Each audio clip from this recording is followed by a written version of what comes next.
پھر ارشاد فرمایا اعلموا جان لو انما الحیات الدنیا لعب و لہو و زینت و تفاخر بینکم، یہ دنیا ہے کیا جس کے پیچھے تم نے سب کچھ برباد کر دیا۔ سب سے قیمتی اثاثہ تو دل تھا، اس دل کو بھی دنیا کے لیے وار دیا۔ یہ دل تو رب نے اپنے لیے بنایا تھا، اے دل حجرہ رب سچے دا، یہ اس سچے رب کا حجرہ تھا۔ قلوب المومن عرش اللہ، مومن کا دل تو اللہ کا عرش تھا، لیکن اس عرش پہ بھی غیروں کو بٹھا لیا تو نے۔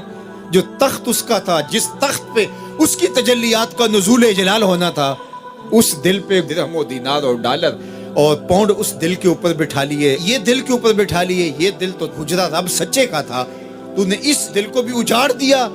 تو یہ دنیا جس کے لیے تو نے سب کچھ کیا ہے کیا؟ اعلموا جانو انما الحیات الدنیا لعب و لہو و زینت و تفاخر بینکم، یہ دنیا کھیل کود ہے، آرائش ہے، اور ایک دوسرے کے اوپر تفاخر کرنا ہے۔ وتکاثر فی الاموال والاولاد، فخر جتلانا، میرے بیٹے اتنے ہیں، ماشاءاللہ بڑے بڑے افسر لگے ہوئے ہیں، میرے پاس دولت اتنی ہے، میرے اتنے بنگلے ہیں، اتنا بینک بیلنس ہے، اتنے مربع، اتنی جائیدادیں۔ انسان ساری زندگی یہی کرتا رہتا ہے۔ وما الحیات الدنیا الا متاع الغرور، اور جو دنیا کا ساز و سامان ہے سوائے دھوکے کے سامان کے اور کچھ نہیں ہے۔ دنیا کے لیے تو دوڑ لگاتے ہو، باہمی رقابت بھی ہوتی ہے، ایک دوسرے سے آگے بڑھنے کی کوشش بھی ہوتی ہے۔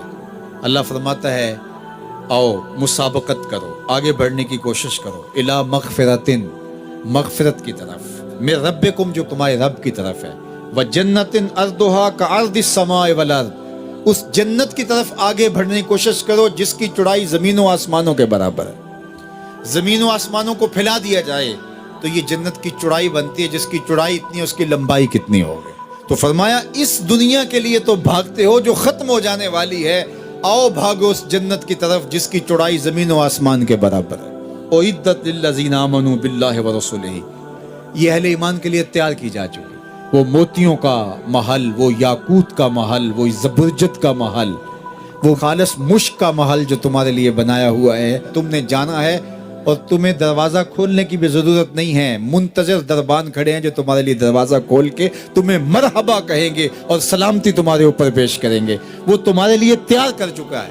اصل تو زندگی وہ زندگی ہے، لیکن تم کس دنیا کے پیچھے بھاگ رہے ہو؟ اللہ فرماتا وہ وقت کب آئے گا جب قرآن تمہاری زندگی میں اتر آئے گا، وہ وقت کب آئے گا جب اللہ کا ذکر تمہاری زندگی میں اتر آئے گا۔ زندگی تو جا رہی ہے، جوانی آئی، بڑھاپا آیا، لیل و نہار نے وقت بدلے، چرخ نے اپنے تیور تبدیل کیے، حکومتیں تبدیل ہوئی، زمانے تبدیل ہوئے، تو جہاں کھڑا تھا وہیں کھڑا رہا۔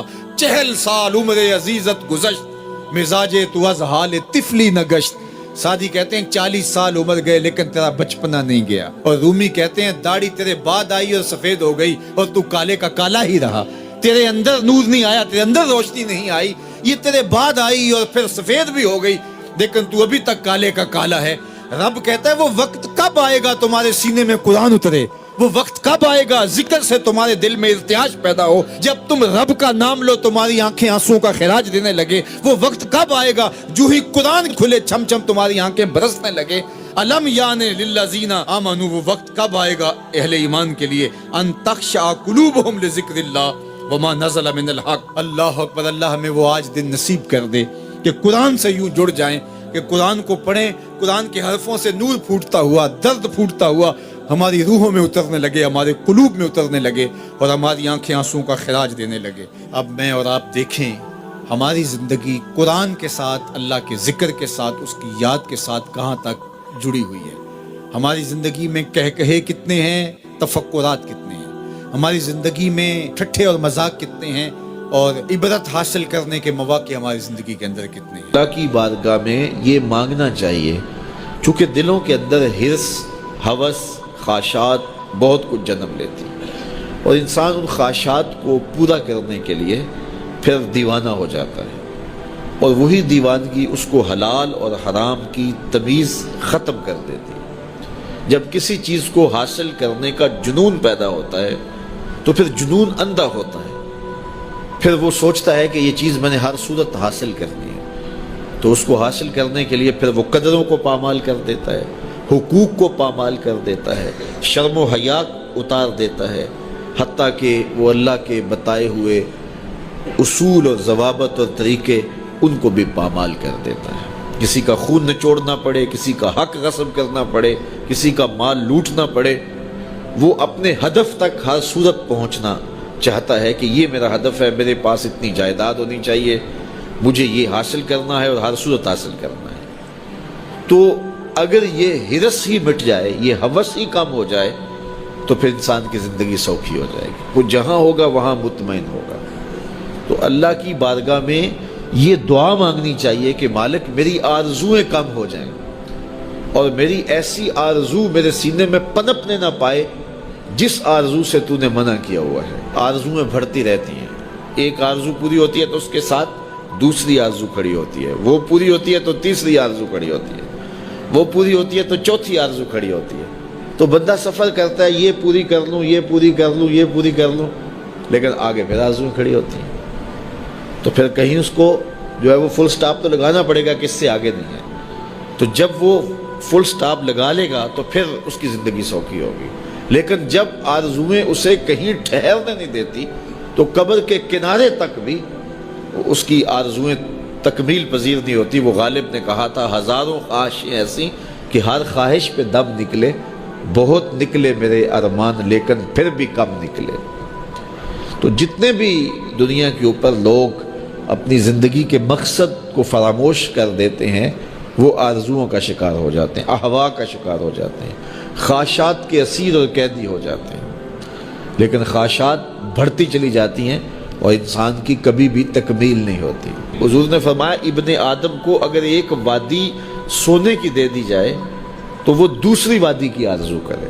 آج تک کسی کو اتنا سونا ملا تو نہیں ہے، لیکن فرض کرو کسی کے پاس اتنا سونا بھی ہو تو اسے تو پھر خوش ہو جانا چاہیے۔ تو وہ کہے گا کہ نہیں مالک اگر 2 ہو جائے تو کتنا اچھا ہو، اور 2 ہو جائیں تو وہ کہے گا 4 ہو جائے تو کتنا اچھا ہو۔ تو یہ دیکھیے یہ دنیا کے اوپر یہ کہاں سے کہاں لوگ چلے جاتے ہیں لیکن مطمئن نہیں ہوتے۔ تو کسی جگہ پہ ان کو فل سٹاپ لگانا پڑے گا، تو اگر نہیں لگائیں گے تو وہ خواہشات ان کو آگے لے جاتی جائیں گی۔ تو اللہ کے محبوب علیہ الصلوۃ والسلام اللہ کی بارگاہ میں یہ دعا مانگتے اور ہمیں تعلیم دی یہ دعا کہ اے اللہ میں تیری بارگاہ میں خواہشات اور برے اعمال اور برے اخلاق جن چیزوں سے تو نے منع کیا ان سے رکنے کی دعا کرتا ہوں۔ دنیا کے معاملے کے اندر آپ یہ آرزو رکھیں کہ بس ٹھیک ہے اتنے کافی ہے، شکر ہے میرے لیے اتنے کافی ہے، لیکن جب دین کا معاملہ ہو، ہاں اس وقت آپ کا لالچ ہو کہ اللہ تعالیٰ مجھے یہ نیکی بھی دے دے، یہ خیر بھی دے دے، یہ خیر بھی دے دے، 5 نمازیں پڑھتا ہوں اللہ مجھے تہجد بھی دے دے، پھر کہا مالک تو مجھے 7 روزے رکھنے کی توفیق بھی دے دے، صدقے کی توفیق بھی دے دے، تو پھر آرزو بڑھتی رہے صدقے کی، خیرات کی، نیک اعمال کی۔ لیکن یہاں ہم جب اعمال خیر کی بات آتی ہے تو اس وقت ہمارا رویہ یہ ہوتا ہے کہ اگر فلاں بخشا گیا تو ہم بھی بخشے جائیں گے، فلاں تو نماز بھی نہیں پڑھتا میں تو پھر 5 پڑھتا ہوں۔ اور جب دنیا کا معاملہ آتا ہے تو پھر ہم اپنے جو ہے وہ آگے دیکھتے ہیں کہ فلاں کہاں پہنچ گئے، ہم کتنے پیچھے رہ گئے۔